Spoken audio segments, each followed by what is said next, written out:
sempre tem que ter a parte de negócio envolvida, porque senão não tem benefício atrelado, não tem mudança de processos atrelada, a roda não funciona ali, não fecha o ciclo. Tem dores de tech, né? Sim. Tem dores de arquitetura, tem dores de disponibilidade de dados, tem várias dores ali.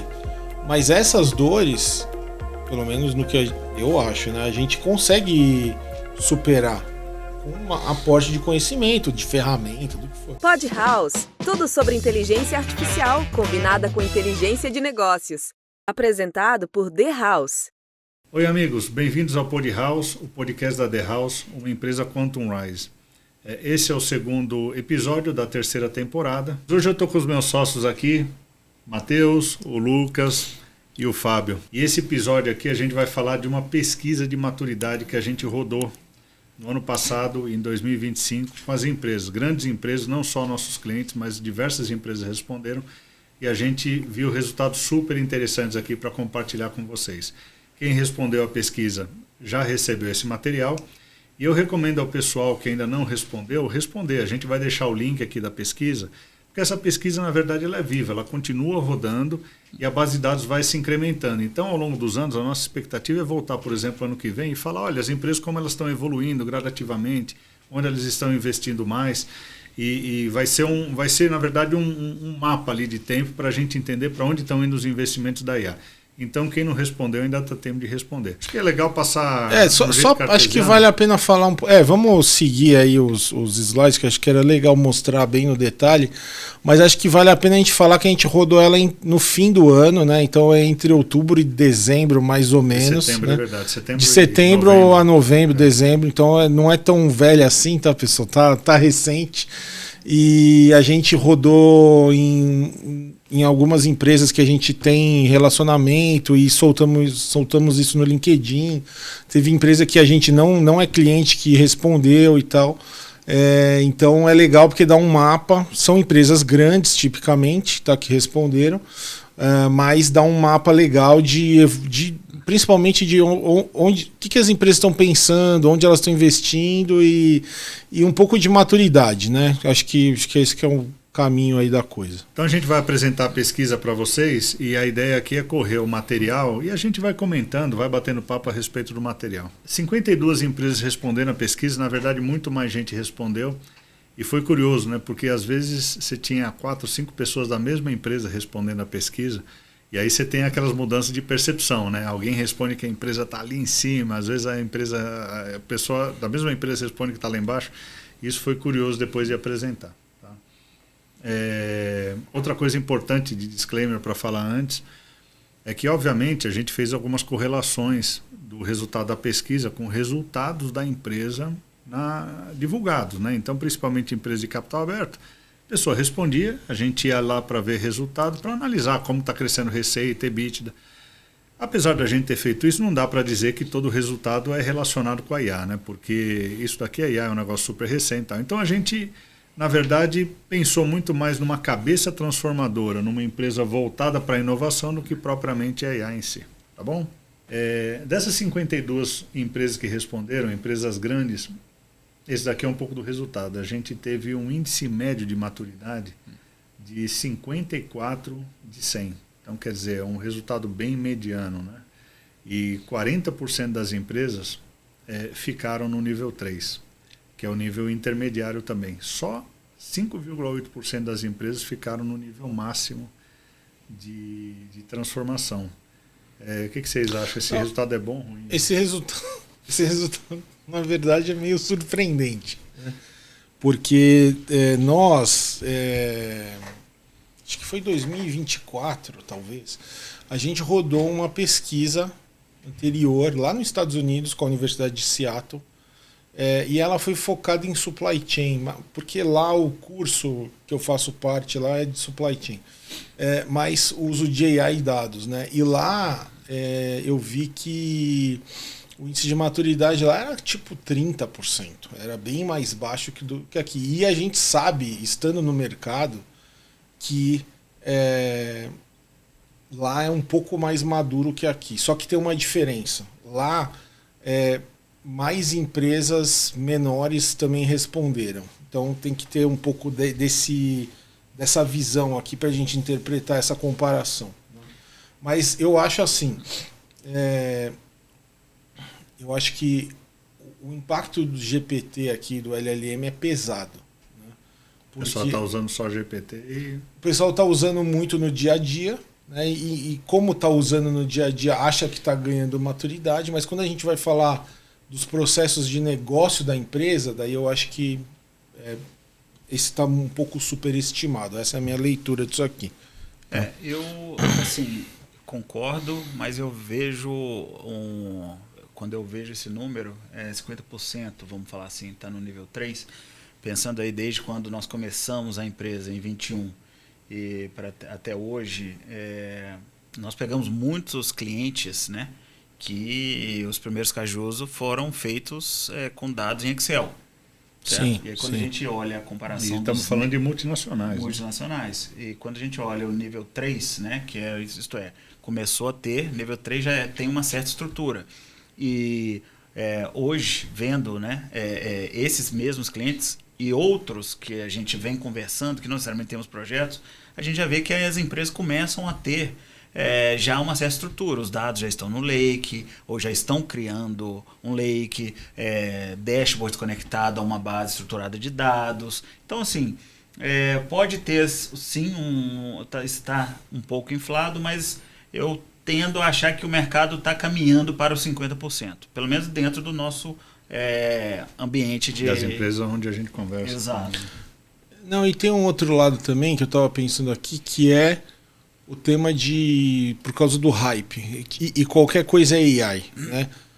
Quando que a gente teve lá que a gente ouviu de um cliente junto que veio uma empresa aqui anteontem falando que dashboard, né? E aí eu fiz 3 perguntas, o cliente falando pra gente, fiz 3 perguntas para ele e ele teve que falar que não tinha nenhum algoritmo, era só descritivo. 23. Então tem esse lado também um pouco aqui, pode ser que tenha, né? Mas enfim. Tá bom. Será que isso daí talvez não tenha a ver com o perfil de quem respondeu? A hora que a gente olha os respondentes aqui, 63% foram C-level ou diretores, né? E essa turma talvez tenha uma visão mais arrojada ou mais otimista de onde está a empresa, né? Não sei. Por outro lado, aqui o que a gente vê da pesquisa é que teve gente de praticamente todas as áreas respondendo, muita gente de tecnologia que tem uma visão cross ali da empresa. Então, acho que a gente consegue ter uma ideia boa de como está andando, e não é uma visão centrada só, por exemplo, em supply chain ou em vendas, né? As pessoas sem visibilidade do que está acontecendo. Agora, um negócio curioso, pouquíssimas pessoas não, acho que 18% das pessoas dizerem que tem conhecimento avançado é um volume grande não é baixo. Nesse perfil. Né? Não, e mesmo eu ia falar que uma coisa que é interessante é o 60% intermediário ali, porque eu acho que o ponto dos LLMs foi um ponto que fez isso aqui mover muito. Exato. Então, eu acho que se a gente rodasse isso 4 anos atrás, o intermediário era, sei lá, 15%. Então, assim, eu acho que o fato de usarem no dia a dia torna muito isso... A pessoa está usando e está familiar com aquele tipo. Não quer dizer que seja com tudo. Né? Mas, exato. Agora é engraçado essa visão dos 63% de respondentes, a gente percebe na base de dados, tá? Que a liderança sênior às vezes superestima a maturidade. Quando você vai para as respostas de nível gerencial e operacional, a turma tende a ser mais ácida. Tá? Então, eu não sei se de repente uma coisa é você pensar no projeto, outra coisa é a pessoa mais operacional ou não está percebendo aquilo. Se não está percebendo, às vezes é bom, porque já está embedado no dia a dia, né? Já está dentro do que ela faz, ou se de fato não está chegando a inovação ali para as pessoas. Isso aqui é demais. Isso aqui é bem legal. Achei interessante o seguinte, a gente vê ali o tamanho das empresas, então, com base na receita que está no eixo X ali, a gente vê que teve empresas de diversos tamanhos, né? Então, você tem empresa aí com faturamento acima de 50 bilhões de dólares no ano que respondeu. E a média de faturamento foi 2 bilhões de reais. A média não, desculpa, né? As empresas estão sempre acima aí de 2 bilhões de reais. Só que não tem uma correlação clara entre a maturidade e o tamanho das empresas. Então você vê empresas muito grandes ali num pelotão intermediário e às vezes empresas menores, né, com uma baita aceleração ali dentro do quadrante de líder. Né? Dentro dos líderes a gente tem umas empresas, de fato, tem multinacionais, tem empresas muito grandes, mas tem empresas menores e mais ágeis. Tá? Então, assim, aqui você não consegue falar se é estrutura, se não é. Acho que é muito mais a cabeça mesmo do Eu acho presidente. que eu ia comentar isso. Eu acho que tem um pouco aí de autocrítica / frustração, né? Porque quando você começa a trabalhar isso, vamos dizer, você pega algum cliente que... Vou nominar aqui que não tem problema. Hospital Care, que é um cliente nosso. Né? E que a gente está numa jornada de transformação grande com eles. Né? Então, assim, se a gente conversar com o Fernando ou com o Rui, hoje, a gente já andou um mundo de coisas entre lake, entre torre de controle, entre uso na prática na decisão do time assistencial e outras coisas mais, mas a ambição deles está maior do que era há 2 anos atrás. Então tem esse lado também, que é quanto mais eu trabalho no assunto, mais eu quero fazer. E às vezes mais longe eu acho que eu tô. Então tem esse ponto interessante também, que acho que contamina um pouco aqui, porque e é muito da mentalidade que você falou. Quer dizer, o cara que começou como entusiasta, a gente vê muito isso, e depois o cara desenvolveu coisas legais e reforçou aquilo, o cara vai querer fazer mais. E aí ele se acha que ainda tem espaço, e aí a coisa vai. Isso é legal. Total. E assim, embora a gente não tenha visto uma correlação aqui entre o tamanho da empresa e o grau de maturidade, a gente viu uma grande correlação no grau de maturidade e o resultado dessas empresas. Então, quando você fala, por exemplo, empresa que está mais bem ranqueada ali, você tem uma diferença enorme no crescimento de receita nos últimos 3 anos da empresa. É a mesma coisa no EBITDA. A gente não dá para dizer de novo, né? Isso é responsabilidade da IA, até porque IA é super recente. A gente pegou dados estava em 2025, então esses dados são de 2024 até 2021. Então, quer dizer, não dá para falar que foi IA que gerou esse resultado. Só que assim, a cabeça da empresa transformadora, né, de buscar inovação e conseguir se estruturar nesse nível de uma tecnologia que mal saiu, eu acho que isso explica muito da capacidade de geração de resultado. Né? Eu acho que, pensando um pouco aqui, é o que você falou, a inovação já está dentro, né, já está no core dessas empresas. E a inovação ela é ampla, né? Não necessariamente é só IA, mas o fato da empresa já ter uma área em que busca constante por inovação, a IA certamente vai entrar, certo? Pequena ou com grandes projetos, mas pode não ser 100% esse resultado relacionado à IA, mas eu acho que vai ser, já está sendo potencializado ou vai ser potencializado por ela, né? Está testando novas inovações, não é só IA, mas está tirando o resultado de várias outras coisas. Né? Exato. Isso aqui eu achei bem interessante. Então, quer dizer, assim, você se estruturar para capturar o valor, e não precisa ser IA, absolutamente tudo, né? Você vê que o resultado realmente vem. Mas só antes de seguir, tem um ponto, e aí acho que o Lucas pode falar um pouquinho também, porque dentro de um cliente, dentro de uma empresa, a gente é consultor, né? A gente fala com um monte de gente. E tem o executivo que ele é mais antenado e menos antenado. Ele vai puxar mais e vai puxar menos. Né? Isso reflete no que a gente entrega, certo? O que você acha?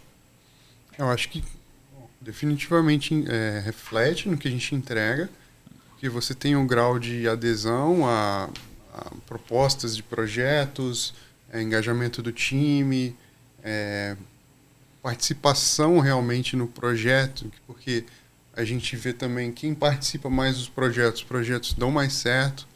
Então, acho que ter a cabeça ligada nas coisas nas novidades e tal, com certeza ajuda. E se a empresa como um todo investe nisso, o resultado tende a vir, né? Porque é bem isso. Um ponto que você falou que é interessante a gente tem casos de projeto que são muito mais sucesso do que outros, né? A gente pode citar até alguns aí.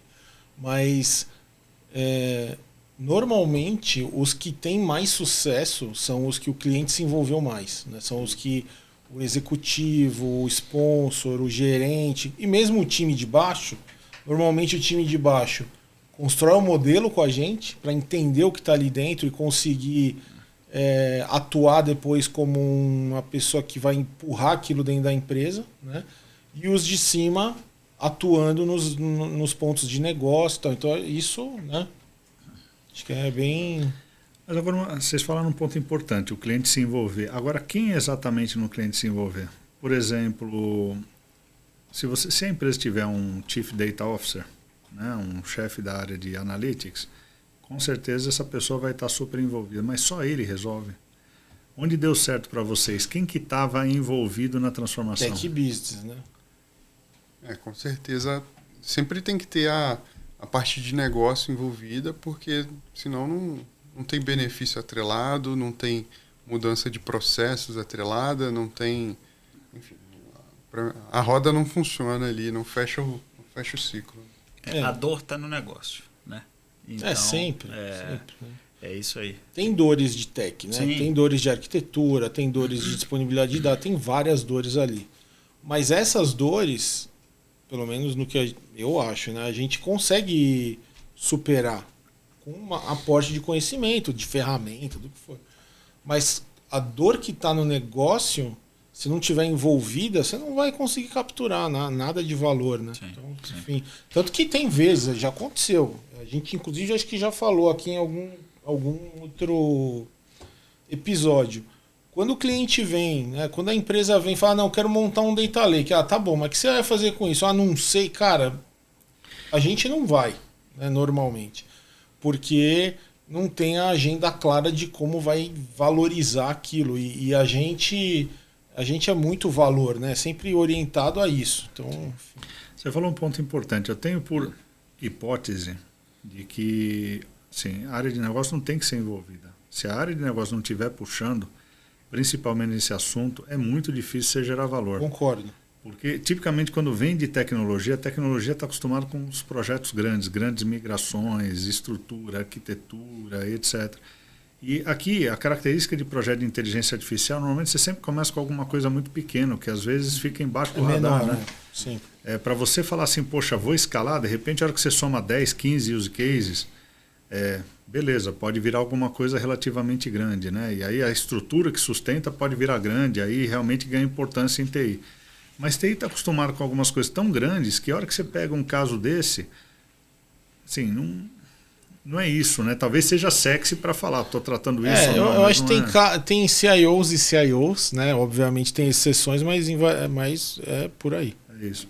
Porque o cara, ele tem uma capacidade de gestão e de implementação de projeto e ele vai focar nos grandes, que é onde está a grana, é onde está o risco. O risco maior, né? Porque em TI tem muito risco.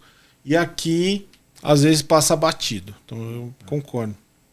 Eu acho que isso conecta bem com um depoimento que a gente recebeu de uma empresa líder, né? Que eles comentam um pouco da maturidade de dados e que os resultados e os melhores projetos vêm de conversas realmente com pessoas de negócio e do chão de fábrica.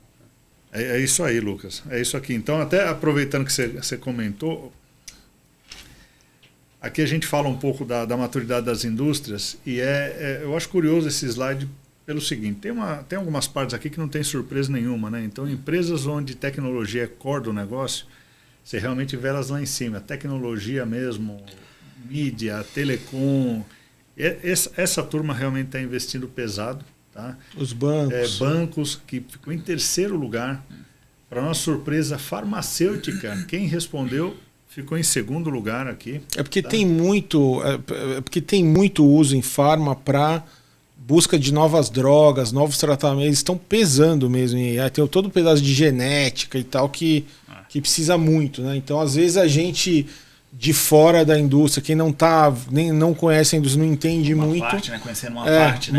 Mas na verdade, os caras usam muito mesmo, em especial para esse lado. Exato. Mineração também veio liderando. Então, assim, essas foram algumas surpresas.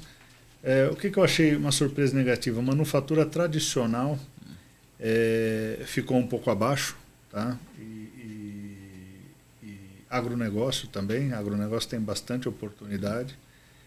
E bens de consumo, que na média está 70, mas a hora que você olha, você vê grandes empresas brasileiras ali com uma faixa de 50 de maturidade. E até empresas multinacionais, a divisão delas no Brasil. Então, a gente viu bastante oportunidade mesmo em empresas que, poxa vida, né? Você tem que atacar cliente, segmentar cliente, você tem supply chain grande, que é, né, grande e complexo também, uma série de produtos, que você conseguiria tirar muito valor e a turma realmente ainda está num estágio talvez aquém do que a gente esperaria. Não, acho que eu ia comentar duas coisas, né? Primeiro, saúde é uma surpresa legal, positiva, né? Porque eu acho que ela vem evoluindo muito ao longo dos anos e tá aí junto nesse patamar, pô, é legal, faz jus ao que a indústria vem fazendo, né? Eu acho que papel e celulose me surpreendeu um pouco, tá? Sinceramente, porque ela, para mim, estaria muito mais na linha do agro, ali da manufatura, do que onde está aí. Então, isso foi bem legal.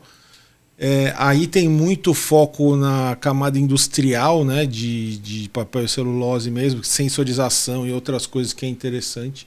E o segundo ponto que eu ia comentar, voltando no que o Lucas falou no slide anterior, né, a gente recebeu um vídeo do Alexandre Pigatti, que é Head de AI na Vale, contando um pouco do caso, de um dos casos. Eles têm muitos casos no uso de AI, né, e tem de outras técnicas também, mas enfim, falando um pouquinho de por que deu certo, um pouco de fatores de sucesso, e o ponto principal dele é que os grandes casos nascem no negócio. Ele fala, nasce no chão de fábrica, nasce no negócio. Então acho que vale a pena a gente soltar o vídeo para vocês darem vocês conhecerem. Só para contribuir um pouco do caso deles, a Vale, ela puxou para cima ali mineração, e você pega o resultado, depois a gente vai entrar no detalhe dos resultados dos líderes, tal, mas assim, tem centro de excelência, orçamento recorrente, já tem uma prática madura de realmente... Tem uma agenda clara, né?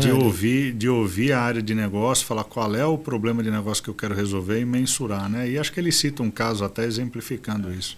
E não é de hoje, né? A gente tem histórias, sim. Né? De trabalhos anteriores até a The House, que eu, por exemplo, em 2007, a Vale já trabalhava muito forte com isso. Tá? E com dados analíticos. Ainda, né? Não com AI, mas com outras áreas. Mas aí, até falando um pouco da sua surpresa com papel e celulose, um pouco nessa linha também. Nessa época, ela já trabalhava com isso. Entendeu? Então, tipo assim, a minha visão sobre papel e celulose, por estar um pouco mais próximo, é que eles se movimentaram rápido nos últimos anos. Entendi. Então a gente... Entendi. Legal. E começaram a ter estruturar mais, né, para desenvolver esse tipo de trabalho. Então acho que o resultado para mim é um reflexo dessa movimentação Legal. Que eles fizeram. Agora, essas empresas de capital intensivo, talvez, eu acho que é um perfil um pouco diferente, né? Se for para bens de consumo, deve ter muito investimento em entender cliente, supply chain. Essas empresas de capital intensivo é muito investimento na manufatura. Operação, né? Operação e manufatura. É um perfil diferente de projeto. Manutenção preditiva e outras coisas, automação e tal. Exato. Vamos soltar o vídeo do Pigatti? Eu sou Alexandre Pigatti, trabalho na Vale, uma das maiores mineradoras do mundo, liderando a área de inteligência artificial. E se tem uma coisa que eu aprendi nessa jornada, é que as melhores ideias, elas não nascem em salas de reunião executiva. Elas nascem no chão de fábrica, em uma conversa honesta e um momento de escuta real. Eu quero contar para vocês a história do Sotéria, um projeto que nasceu exatamente assim, de uma demanda real, trazida por quem vive o risco todos os dias. Tudo começou em um paradão de segurança, um evento onde a gente para refletir sobre os riscos. E aí um colega meu, que é um gerente operacional, ele me chamou e disse algo que ficou na minha cabeça. Ele disse: a gente sabe que alguns perfis de atividade são mais arriscados, mas a gente nunca consegue antecipar isso de forma sistemática. Será que a IA não poderia ajudar nisso? E aquele momento de escutativa mudou tudo. E aí a gente começou a pensar sobre como desenvolver, e a nossa primeira tentativa foi buscar no RH os dados dos jobs descriptions de cada gerência, de cada gerente. A ideia era mapear o perfil das funções e cruzar com os eventos de segurança. Parecia bastante óbvio, mas os dados não tinham a granularidade que a gente precisava. Então pivotamos, e foi aí que surgiu a virada. A gente cruzou os dados dos eventos N1, que são os eventos de segurança mais críticos, com as ARTs registradas em cada gerência, em cada área. As análises de ART significa análise de risco de tarefa. E o resultado foi revelador. A IA conseguia identificar padrões que o olho humano simplesmente não captura na velocidade que é necessária. E isso foi uma decisão técnica, foi uma decisão de mentalidade, a disposição de errar rápido, aprender e recomeçar sem perder o propósito. Então, assim, clarificando, a gente primeiro quis buscar o dado do RH, viu que não tinha granularidade, rapidamente a gente mudou de ideia e fomos atrás de cruzar os dados das ARTs, que são as análises de requisitos de tarefa, análise de risco de tarefa. E hoje, a Soteria é uma ferramenta concreta de prevenção de risco na Vale. Mas o que mais me orgulha não é a tecnologia em si, é o que ela representa, a voz de um operacional que foi ouvida e se tornou inovação. E não paramos por aí. Estamos expandindo o escopo para eventos N2 e N3, ampliando a capacidade preditiva. E mais do que isso, estamos evoluindo a ferramenta para que ela ajude os próprios trabalhadores a preencher as ARTs de forma mais padronizada e eficaz, online, no campo, no momento em que a análise do risco está sendo feita. Ou seja, a gente está falando aqui de prevenção em tempo real. E mentalidade transformadora não é sobre ter a resposta certa desde o início.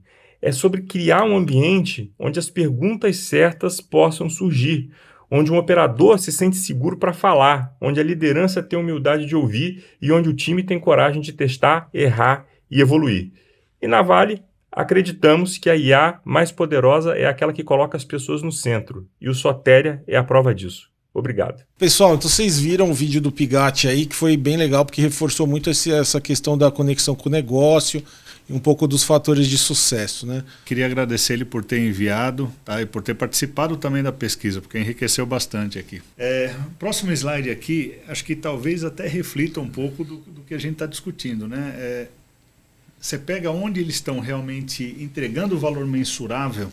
E aqui não é só investindo, tá? Porque tem muita empresa que está investindo, mas não está extraindo valor. Você vê que manufatura é onde realmente a turma está medindo o business case das implementações. Depois vem atendimento, supply chain só aparece em terceiro lugar, né? Vendas para mim foi a surpresa, porque vendas ficar ali em antepenúltimo, né? Vendas e marketing em tese, quando você fala principalmente de SEO, etc., você tem muita oportunidade ali, o dia inteiro o cara está pilotando e está verificando a efetividade de ação. Se você somar os dois, dá 30%, né? 28%, seria o maior do que manufatura. Se somar vendas e marketing, né? Porque nem sempre as pessoas dissociam as coisas, né? Tem esse lado também. Pode ser também. Mas teve bastante gente de vendas e marketing que respondeu, né? Mas enfim, e RH normalmente ali, RH tem tanta oportunidade, gente, para investir. E as empresas normalmente deixam para o final, né? Mas assim, tanto predição de felicidade do cliente, que é um termo que o RH gosta, né? Ou predição eventualmente de engajamento, né? de atricho, etc. Assim, tem vários temas. Então tem aí. tanta coisa que dá para fazer com RH, assim, enfim, quem tiver dúvida, quiser conhecer, pode falar com a gente, né? E aqui finanças você vê que está na frente de vendas aqui, e talvez finanças tenham um componente tanto mais financeiro, né, que é obviamente, poxa, vou prever eventualmente se alguém vai deixar de pagar a entrada, a captação de receita e tal. Mas aqui tem muito back-office e CSC, né? Tem que ver o quanto que a turma não está automatizando desses processos usando agentes, talvez, né? Tem algum ponto aqui? Vamos... Acho que o meu ponto era aquele só. Eu acho que vendas e marketing tá... Se a gente somar os dois, ele pega muita relevância, porque tem muito benefício. E eu acho que a conclusão que você colocou ali também, né? Porque manufatura está, talvez por os processos serem mais concretos, né? A facilidade de mensuração. De fato, né? Talvez a turma já realmente está pensando nos use cases já. Porque você olha o OEE do equipamento, fácil de medir. Exato. Você olha o throughput, fácil de medir. 1%. Você olha quanto de conformidade em produto final. Cara, é bem fácil de medir. Existem bem mais fácil. muitos indicadores já que ajudam na medição, né? É bem mais fácil do que medir o funil de vendas para você dizer exatamente que aquele caminho o cliente teve porque você usou o gatilho e tal. É mais difícil complexo. ter o delta também de como um ano faria sozinho e com a IA. Exato. Então, também acho que medir também é um ponto importante aí. Bom ponto. E aqui um pouco de como que estão esses pilares de maturidade. Na hora que a gente divide as perguntas da pesquisa pelas áreas de atuação, né? A gente vê que está muito forte no começo da jornada, né? Então, pensando em estratégia, cultura, captação de dados, você vê que as empresas estão investindo aí, né? Aí na parte de baixo é talento, está faltando ali o nomezinho, peço desculpas ao pessoal, mas você vê que a hora que já começa a virar ali, está na posição 6 horas, e depois vai para execução e mensuração, você vê que já começa a diminuir um pouco, né, a efetividade. Acho que em cima é o começo da jornada, vou pensar na estratégia, todo mundo pensou, a estratégia está no papel, está legal. A hora que você começa a descer para a execução e vai até a mensuração, já tem um gap, né? E para mim isso conversa totalmente com o resultado da pesquisa, de estar nos 50%. O discurso vai diminuindo, né? Tem estratégia? Tem dados? Tem. Talento, como é que tá? O pessoal entende um pouquinho. Tá fazendo? Então, tá fazendo? Tá, mas quanto de benefício? Não sei, tenho a menor ideia. Mas tem um outro lado aqui que é assim, ó, o maior de todos é dados. Então tem muita gente pegando dados sem ter um propósito. O que, enfim, gera no meu ponto custo, de vista é jogar dinheiro no lixo. Porque tá bom, fiz um lake, tô pegando aqui. Tá bom, o que você tá fazendo com isso? Nada, desliga. Exato. E pode estar enviesado pela estratégia, né? Desliga não, chama a gente. Bom, enfim, chama a gente, mas enfim. Assim, eu acho que a mensagem aqui para a turma que está assistindo e fala, qual é a impressão que eu tenho desse slide? Poxa, eu quero começar. Montei uma estratégia, etc. Já estou começando a fazer alguns treinamentos, estou coletando dados. E, assim, você começou a coletar dados, você está fazendo mais difícil, é fácil tirar valor disso daí. Só que não para na coleta de dados. Eu acho que a gente tem que continuar a jornada aí para execução. Tem que achar... Depois a gente vai falar mais abaixo na pesquisa, mais para frente. Mas, poxa, tem que escolher um primeiro use case, né? E, assim, muitas das empresas com quem a gente conversa têm essa dificuldade mesmo de identificar por onde eu vou começar a transformar com IA. Né? Porque a ideia é isso, eu quero fazer uma organização 2.0 alavancar nessa tecnologia. Tem que começar por algum lado, né? Talvez um resultado em que esse gráfico estivesse mais balanceado, num nível menor, exemplo, entre 40 e 60, na média, seja melhor, né? Que vai refletir um pouco o curso que você está comentando, Rui. Passar pela estratégia, capturar o dado, mas conectado a um use case, executar e medir, certo? Então, o que a gente talvez a estratégia não está tão calibrada assim. Porque a execução está um pouco abaixo ali, e tem dados, mas não mensura, então... Mensurar mensurar resultado é difícil. Então, mas de qualquer forma, não tá fazendo a estratégia chegar na execução. Isso que tá descasado. Exato. Tá desconectado. Exato. Mas posso falar, amigos, assim, se é difícil mensurar um resultado, talvez não seja por ali que o cara tem que começar a transformação. Também. Então, você quer começar uma transformação para entender se a IA faz sentido ou não, vamos procurar uma oportunidade que tenha um business case real. E aí, a hora que você entregar valor como oportunidade dessas... Você faz outras mais eternas. Exato. Você acabou de mover o ponteiro, todo mundo vai entender que aquele negócio realmente funciona, que gera valor. E aí depois você faz um portfólio. Olha, essas daqui tem business case, essas outras não tem. E aí a gente... Exato, né? Exato.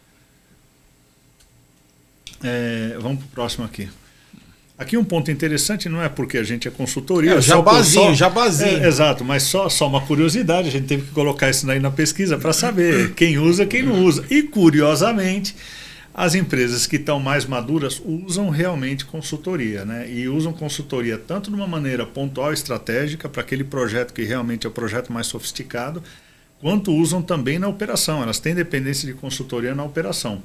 Além disso, elas têm orçamento recorrente para IA. Né? Isso daqui é comum em todas as empresas que estão no patamar de cima ali. Tem centro de excelência, tem um COI na empresa e tem uma governança de IA clara e definida. Né? Aí eu queria ouvir um pouco de vocês a questão de... Eu vou falar aqui rápido da consultoria, mas até dos outros pontos.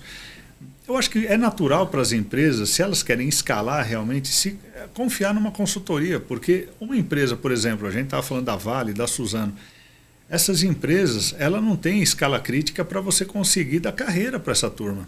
Então você vai contratar uma pessoa que é formada em ciência de dados, etc. Você vai fazer 1 ou 2 projetos. Esse cara ele quer alguma coisa a mais na vida dele, né? Estou falando do ponto de vista de gestão, de subir, etc. na carreira. Carreira, de evoluir. Exato. E aí numa consultoria ele encontra isso, né? Eu acho que eles invariavelmente têm um time, mas o time é pequeno, né? Não é um time muito grande. Né? E porque é difícil manter um time desse, de fato. A gente mantém, né? A gente sabe o trabalho que dá. Mas a gente tem a nosso favor o quê? Se a gente quiser, a cada 3 semanas o cientista de dados vê um desafio intelectual novo. E isso é muito difícil numa empresa normal sem ser uma consultoria. Então, esse fato é um fato relevante, né, que dificulta a carreira dos cientistas, dos engenheiros e tal. Eu acho que evoluiu muito nos últimos 2 anos perto do que era, porque com os LLMs e tal, as empresas estão vendo que também precisam, né? Vale a pena ter. Sim. Mas não é uma coisa independente da outra. Tem um modelo híbrido interessante. A gente mesmo tem projetos em que o cientista de dados do cliente é um pedaço do time do projeto. Então acontece isso. Né? Acho que em todos os clientes, né? A gente tem equipe do lado do cliente. Praticamente todos. Né? Então, assim, eu acho que dar carreira não é fácil. Acho que evoluiu um pouco na indústria. Mas ainda a consultoria tem seu valor, né? Graças a Deus, estamos aqui, né, pessoal? E acho que tem outro ponto importante também, que são essas parcerias e a pesquisa, né? Então, sim. você pega hoje a parceria que a gente tem com o FPB, é sensacional, a gente consegue trazer fresquinho o que está saindo de inovação. Universidade de Seattle também, a gente consegue tirar bastante coisa de lá, que são as 2 mais ativas hoje, né? Então, acho que essa visão prática nossa de entender a operação, né, a visão técnica e essa visão acadêmica, a gente conseguir puxar, isso daí é um baita diferencial. Desculpa. Acho que um ponto é que a consultoria ela precisa se provar, né? Então ela deve preencher aqueles gaps de execução e mensuração de ROI. E isso acaba ajudando aí as empresas se destacarem, né? E outra, né? O negócio é vivo e os modelos precisam se manter atualizados de acordo com o negócio, né? Então, assim, temos alguns exemplos aqui de alterações, né? No negócio que nos faz ter que... Inviabiliza o modelo, tem que refazer, ou tem que ajustar. Exato. Sim. Então, assim, a consultoria acelera isso, né? Porque, igual você comentou, Fábio, de essas empresas, muitas estão criando seu próprio time, né? Pelo menos como uma parte do todo, né? A consultoria mais time interno, mas e eles recebem demanda da empresa inteira. Então não tem saída, né? A velocidade não é como deveria ser idealmente. Sim, né? E tem um outro lado também que tem a ver muito com o COI, né? Porque no final o que eles estão fazendo, eles estão construindo centros de excelência de AI com esse time que eles estão montando. É que no final eles querem muito usar a ajuda externa, né, para construir coisa nova e não para ficar mantendo as coisas. Porque manter, se o cientista de dados interno lá deles trabalha conosco no projeto, por exemplo, na hora que a gente implementa, faz aquele hypercare e tal, depois a gente pode transferir. Não precisa ficar com a gente, entendeu? Transferiu o conhecimento, transferiu a evolução, manutenção, o cara toca e a gente vai fazer um negócio, uma outra hipótese, né? Então gera mais valor, a gente está ali do lado se der algum pepino e por aí vai. Sim. E aí, se a gente for olhar o outro lado, o que está bloqueando as empresas de ficarem mais acima nesse grau de maturidade? Né? Primeiro, a mensuração de ROI, que a gente já falou aqui. Né? Baixa maturidade de dados. Baixa maturidade de dados, para mim, é o mais crítico, porque isso daqui você não resolve rápido. Então, conforme as empresas hoje elas vão evoluindo, você consegue usar melhor os seus dados e, eventualmente, um concorrente, a gente viveu isso recentemente, um concorrente que tem 10 anos de histórico de dados versus um concorrente que está começando agora a coletar as informações, assim, o gap é absurdo. Esse cara, basicamente, a pessoa sem informação já não consegue tirar valor da IA. Você pode querer implementar, simplesmente você não tem como. Então, eu acho que é importante, inclusive, a discussão baseada em valor e em dados que você precisa para gerar esse valor. Eu concordo, eu tem um ponto adicional aí que é o seguinte, tá? Eu não acho que tem que abraçar o mundo para começar. Então, eu não tenho maturidade. Tá. Cara, você não precisa ter maturidade em 100% das suas fontes de dados. Escolhe um caso de uso, trabalha as fontes atreladas àquele caso de uso, ganha maturidade nelas. Beleza, esse é o passo 1.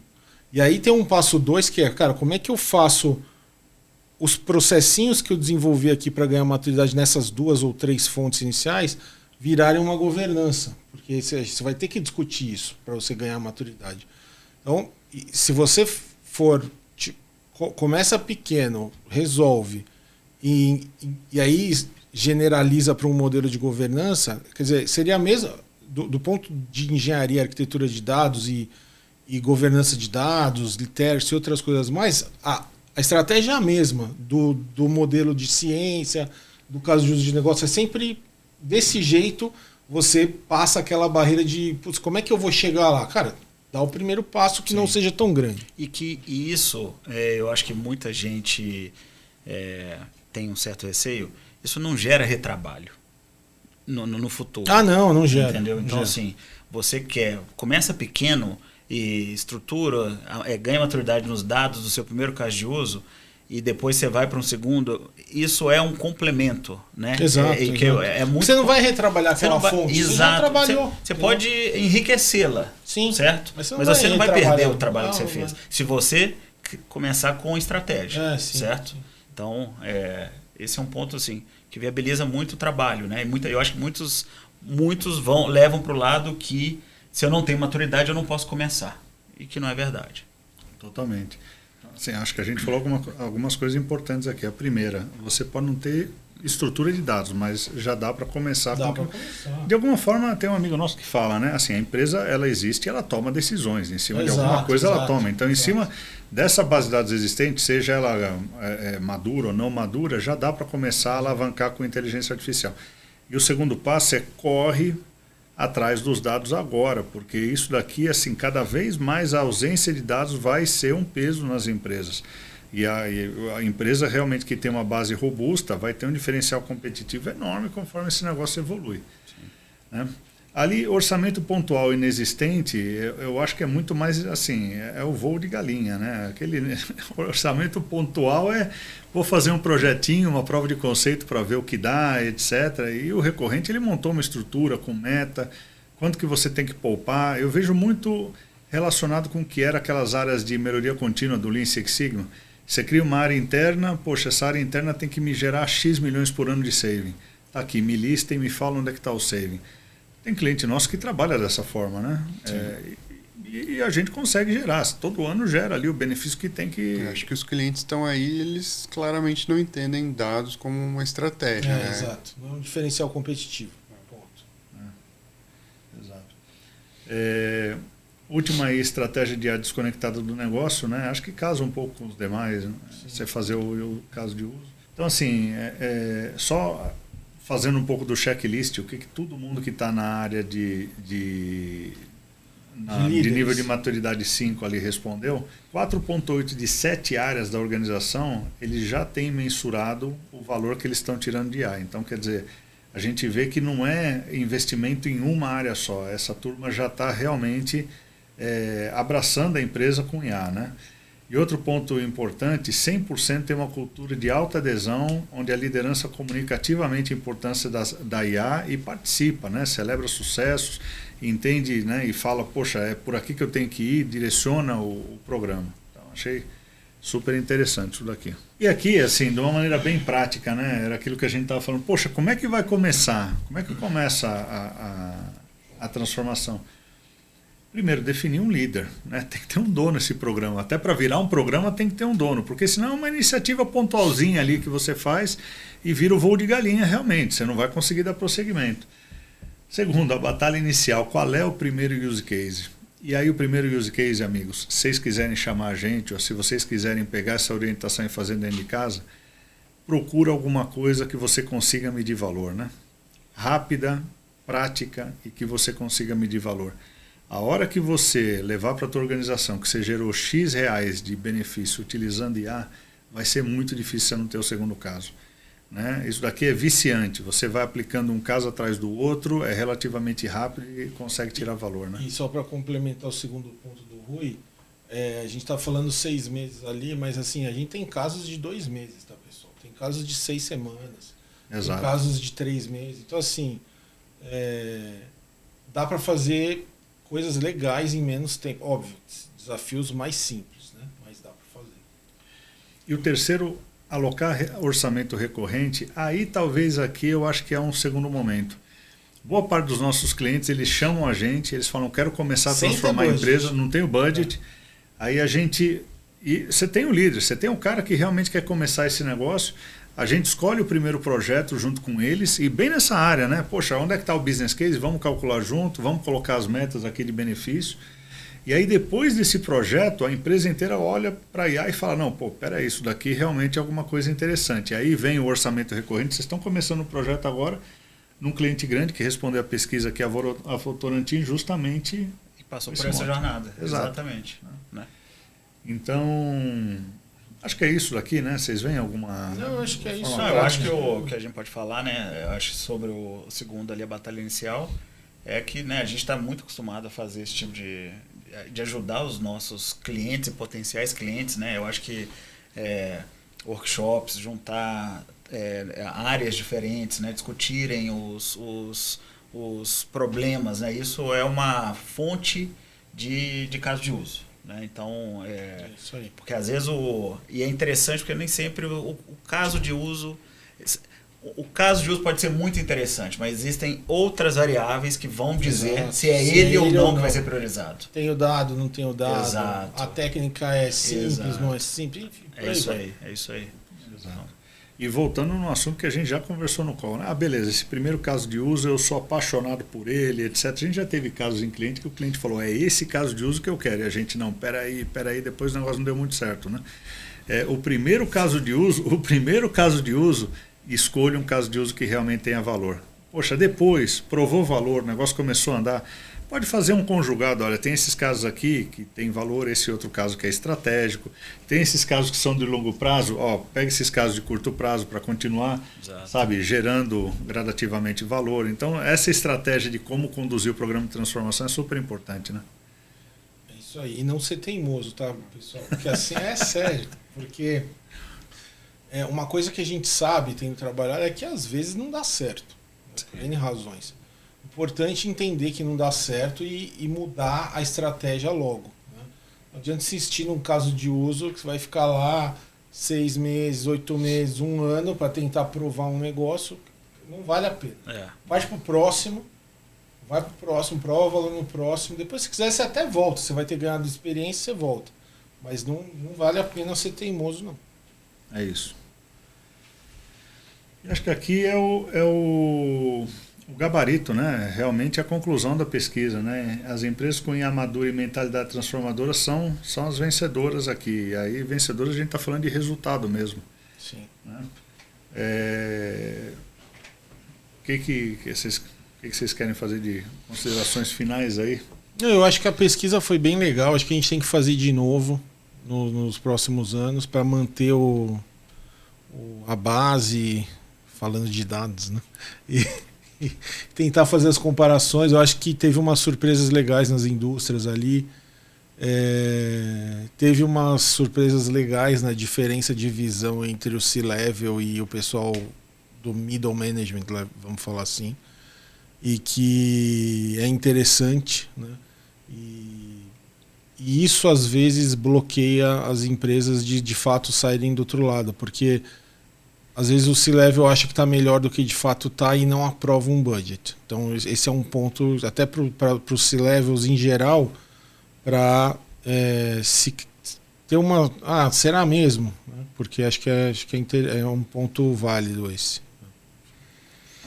E eu acho que as próximas, né, tem novas questões importantes, né, igual quando nós começamos aqui a discussão de maturidade o sentimento, né, de ser intermediário, básico e avançado. Existem N vertentes da IA, né? Então a LLM é uma, a forma de desenvolvimento de modelos para resolver problemas de negócio é outra. Então dá para ter, né? Dá para fazer algumas ramificações na pesquisa que vão gerar outros insights interessantes, né? Até direcionar um pouco mais onde atuar. Exato. É isso, achei bem bacana também os resultados. Acho que vamos aplicar de novo no final desse ano, para a gente tentar acompanhar, né, as evoluções das empresas. Quem sabe a gente vê aí. Tomara que não seja um salto muito gigante, o pessoal falando que Não todo precisa mundo mais. usando GPT, e não é só isso, tem muito mais coisas. E é isso. Sensacional. Pessoal, quem quiser responder o questionário e eventualmente chamar a gente para uma conversa para entender como está posicionado, fique à vontade, tá? De novo, a gente vai deixar o link da pesquisa aqui na descrição do vídeo. Outro ponto importante, essa base aqui é viva, a gente está evoluindo. Como a turma disse, ao final dos anos a gente vai soltando esse relatório, como ele está andando. Mas com quem a gente for falando ali ao longo do caminho, essa pesquisa vai evoluindo, os dados eles vão alterando, porque a turma vai preenchendo, né? Então ela vai se alterando. E acho que é super interessante ter essa conversa, né? De cara a gente já consegue ter um perfil muito, muito claro de para onde a empresa está indo, quais são os gaps e de uma maneira bem prática, né? Então, amigos, acho que a gente chegou no final desse episódio 2 da 3ª temporada. Queria agradecer todo mundo por ter participado, por ter acompanhado até aqui. Fiquem à vontade de entrar no nosso site ali, se logar para pegar a pesquisa também, se tiverem interesse. E obrigado pela participação. E não esqueçam de clicar, né, no joinha, no link ali do sininho e se inscrever no canal. Tá bom? Obrigado. Pod House, tudo sobre inteligência artificial combinada com inteligência de negócios. Apresentado por The House.